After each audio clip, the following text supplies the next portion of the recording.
Ahí empiezo. Ya.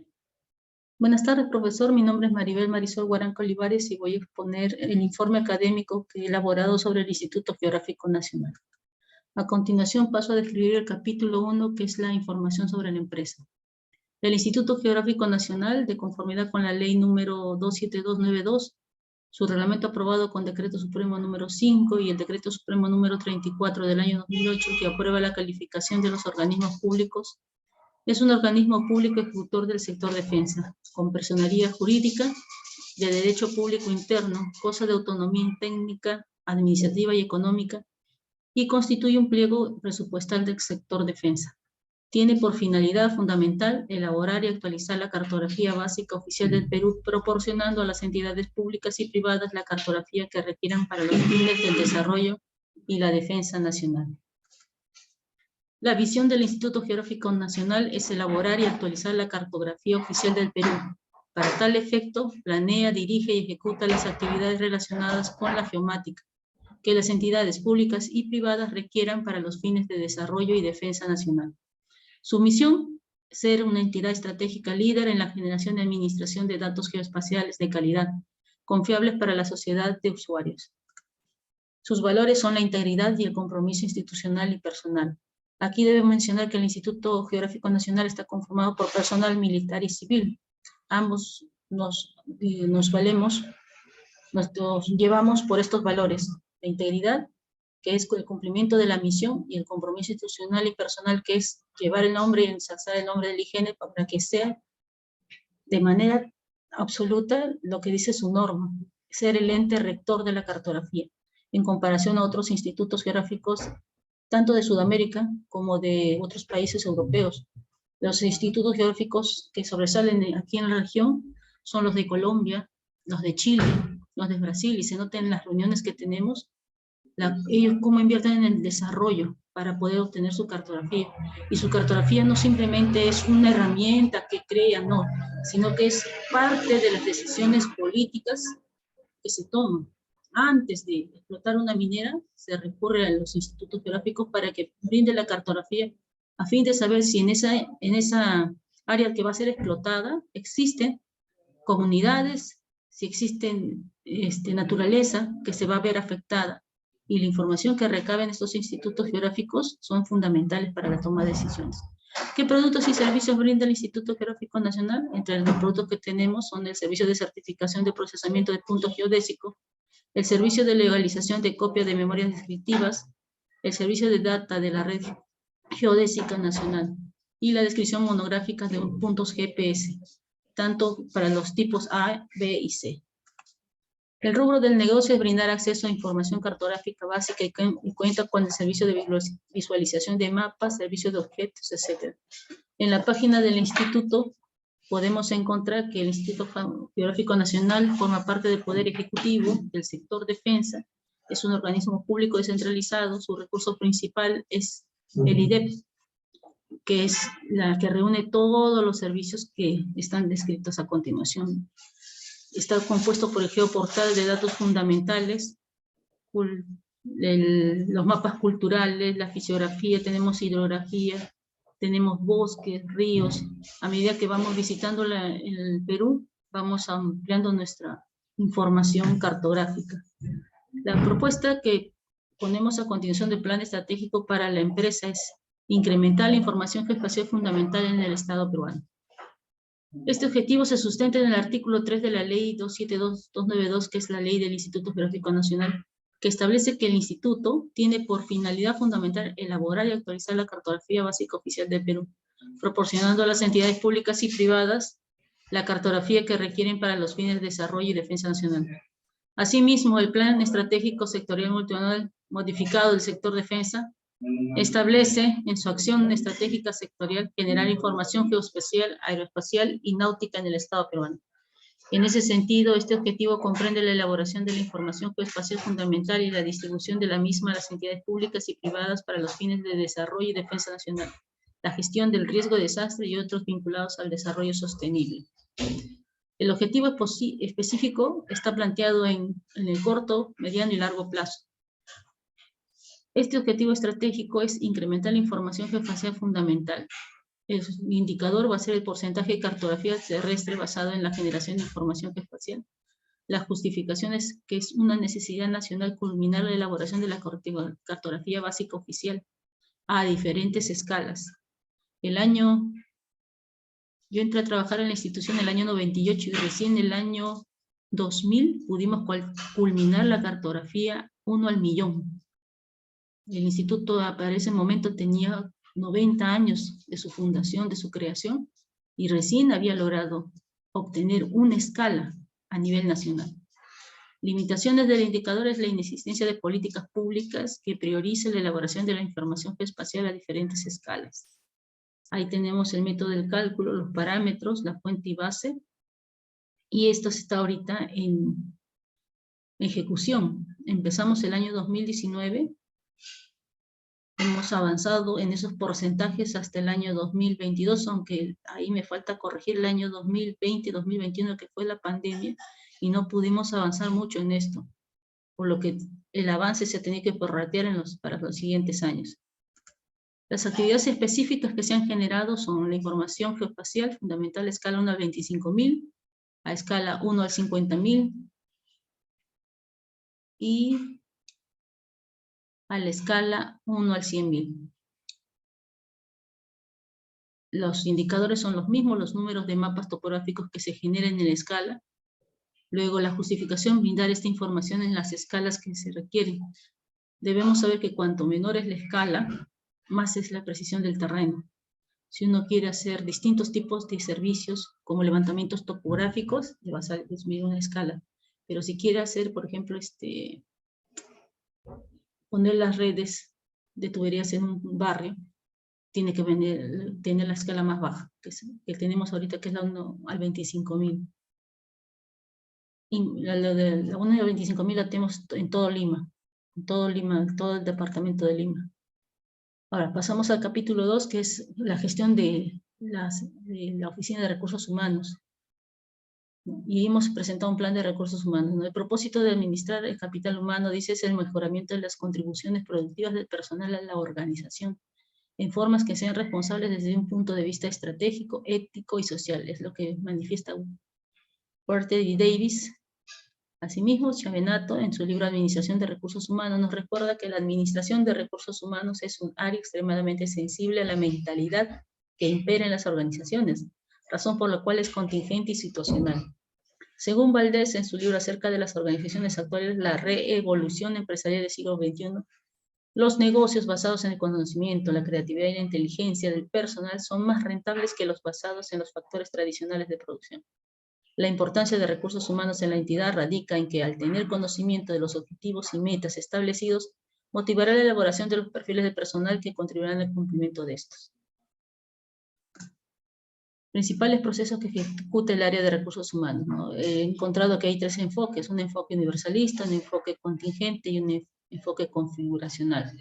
El primero plantea que existe un conjunto de prácticas, ¿no?, que tendrán un impacto positivo en el rendimiento de la organización independientemente de la estrategia empresarial utilizada. Este enfoque también se denomina de la mejor práctica o sistema de alto rendimiento. Enfoque contingente. Mantiene que, aunque no todas las formas de organización son igualmente eficientes, tampoco existe una forma óptima de hacerlo, sino que depende de la naturaleza del entorno con el que la organización interactúa. Por ello, las organizaciones que ajustan su estructura a las características de tamaño, entorno y tecnología tienen mayores probabilidades de alcanzar mejores niveles de resultados y mayores tasas de eficacia. El enfoque configuracional propone que para lograr una mayor efectividad, las prácticas de recursos humanos deben coincidir con las estrategias particulares de la empresa. Por ello, la empresa que adopta una estrategia específica requerirá unas prácticas de recursos humanos que sean diferentes de aquellas prácticas de recursos humanos adoptadas por una empresa con diferente opción estratégica. Los principales procesos que va a ejecutar el área de recursos humanos son mejorar y motivar al personal, asegurar en un futuro la cualificación de la planilla, desarrollar, formar y promocionar el personal de acuerdo con las necesidades de la empresa, mejorar el clima laboral, contribuir a maximizar el beneficio de la empresa, implantar sistemas de información y comunicación interna, desarrollar planes de seguridad y salud en el trabajo. Implantar técnicas y herramientas de calidad aplicada a los recursos humanos. La estructura del área de recursos humanos del Instituto Geográfico Nacional es la que se ve, es una estructura básica, lineal.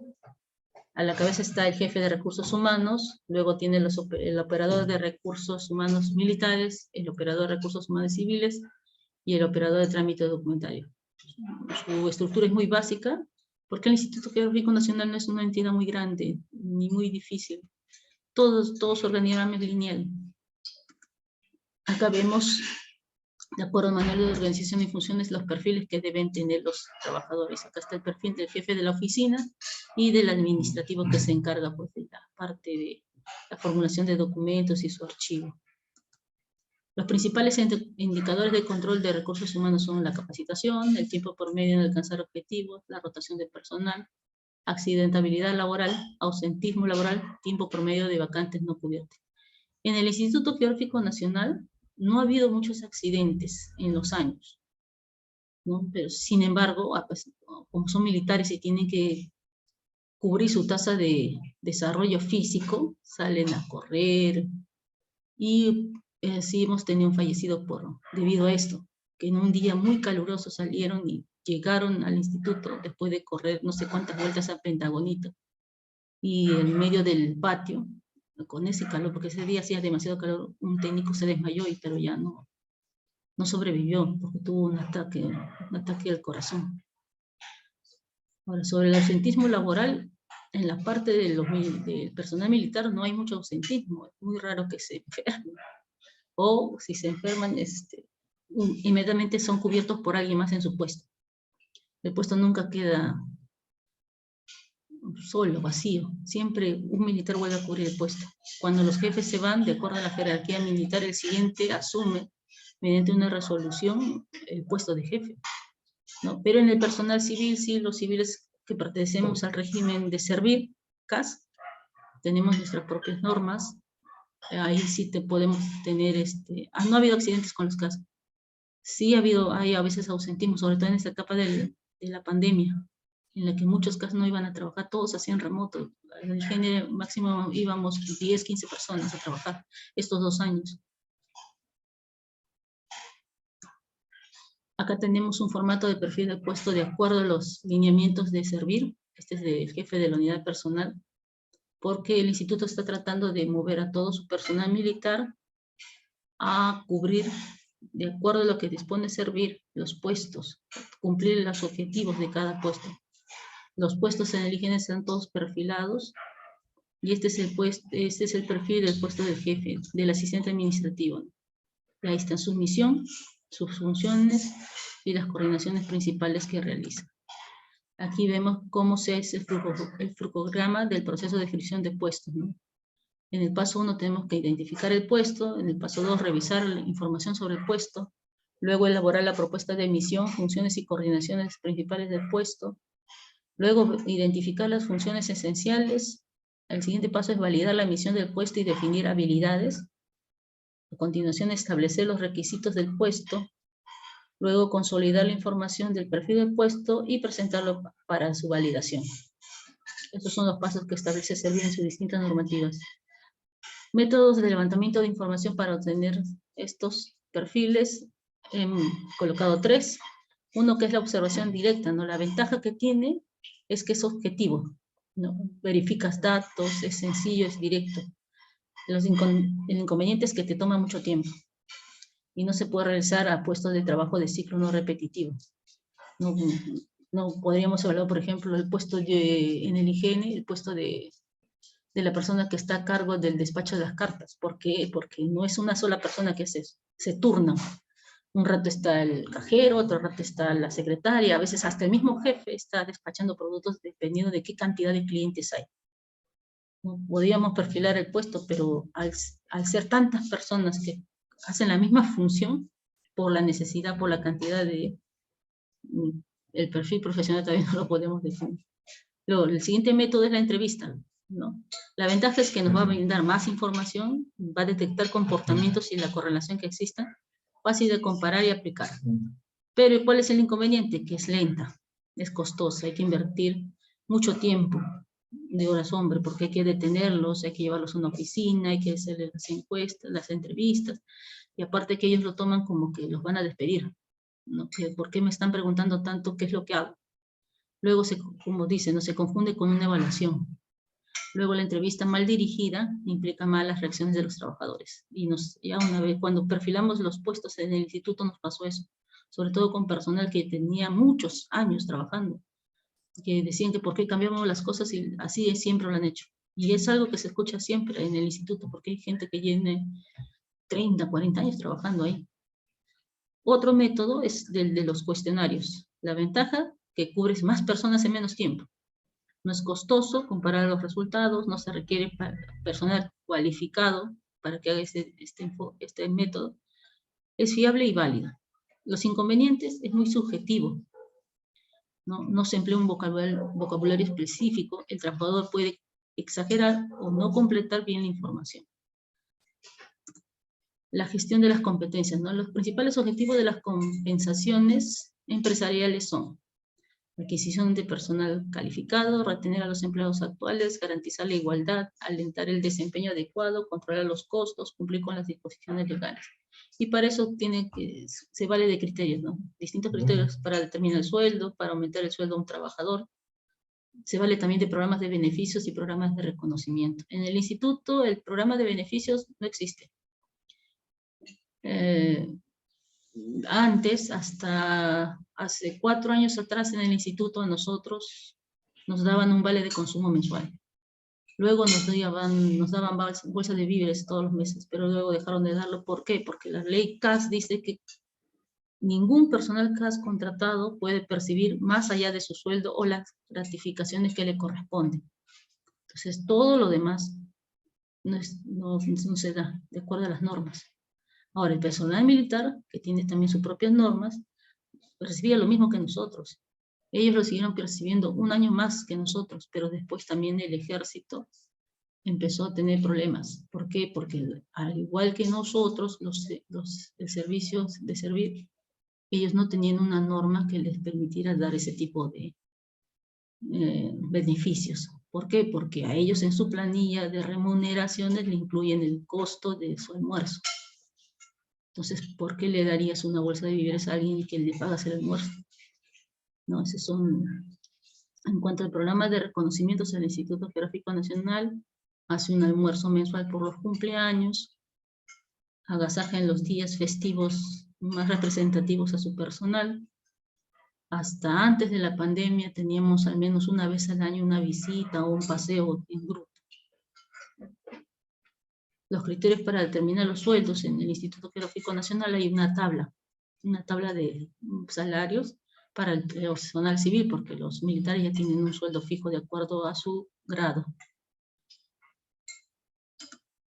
Los procesos de evaluación de desempeño, hay 3 métodos. Métodos de evaluación de desempeño mediante escalas gráficas, que es muy sugestivo. ¿Por qué? Porque la persona que utilice este método se va a dejar guiar a veces por la subjetividad, porque va a creer que ese trabajador se debe quedar y no mide lo demás. No mide cómo influye en el clima laboral, no se fija si su profesionalidad es la mejor, simplemente porque le puede caer bien, puede darle un mayor puntaje. El método de elección forzosa es un método que se inició en la Segunda Guerra Mundial para contrarrestar los resultados del otro método. ¿Para qué? Para poder dar el ascenso al personal militar en base a este método, ¿no? Ahí se le hace más preguntas, se crea otra tabla diferente. Luego tenemos el método de evaluación del desempeño mediante investigación de campo. Es ver a la persona, observarla y ver cómo se desenvuelve, en base a eso, llenar una serie de formatos y ver si la persona es idónea para el puesto. No tanto para el perfil, sino si es idónea para el puesto. Luego viene la parte de la capacitación de personal. El primer paso es identificar las necesidades. Aquí vemos un cuadro donde están todos los cursos que requiere el personal del Instituto Geográfico Nacional para este año. Luego vemos aquí el costo de esas capacitaciones, ¿no? Algunos cursos son muy económicos, otros, sobre todo los del personal, los de primeros 5 cursos son los más caros porque interviene el personal que realiza el producto, que es la Carta Nacional. Este es el cuadro de horas hombres, cuánto nos costaría llevar a todas estas personas a la capacitación. Luego aquí vemos nuestro plan anual de capacitación con el costo en el que incurriría el Instituto Geográfico Nacional. El Instituto Geográfico Nacional normalmente manda a su personal a capacitarse fuera del INGM. Vamos a distintas instituciones, universidades o por convenios. Solamente capacitamos al personal cuando firmamos un convenio de cooperación con el CAEN. Ellos sí vienen a capacitar, pero al personal militar, porque ellos son los que desarrollan la carta. Acá vemos una ficha de evaluación de personal. Luego vamos a pasar al plan de comunicación. Es una tabla sencilla que he elaborado, ¿no? El objetivo general es fortalecer en un 70% la percepción de los colaboradores sobre la comunicación interna del IGN, mediante una comunicación participativa, empática, integradora, que mejore su experiencia con la organización en un año. Lo que sucede es que el IGN debe mejorar su clima laboral, no porque no sea bueno, pero puede ser mejor, ¿no? Entonces la estrategia es bajo el lema de comunicación más humana y colaborativa. Aquí, ¿qué actores están involucrados? Todos los jefes y subdirectores, la oficina de recursos humanos, los comunicadores internos y los colaboradores. Tipo de comunicación: empática, ágil, transparente, creativa y participativa. Bajo distintos mensajes, ¿no? Uno de ellos es: te escuchamos para crear un mejor lugar para laborar. Comunicados, trabajamos mejor. Todos somos el Instituto Geográfico Nacional. Los pilares de la comunicación son el liderazgo empático, medios repotenciados, escenarios de journey map del empleado. Ahora, este es el plan de comunicación. Ahí vemos los objetivos, las acciones, el público objetivo, el resultado que se quiere, los mensajes claves y qué canales usaríamos. Acá tenemos la parte del liderazgo empático, ¿no? Porque tenemos jefes que no están preparados, o sea, son militares, saben ordenar, pero no saben comandar. Se saben ser jefes, pero no saben ser más empáticos.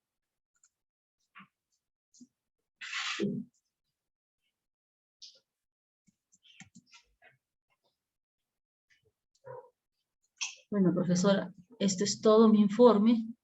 Espero haber alcanzado los objetivos propuestos y gracias por su colaboración cuando inicié el curso y estaba perdida en todos estos cuadros que tenía que llenar. Muchas gracias.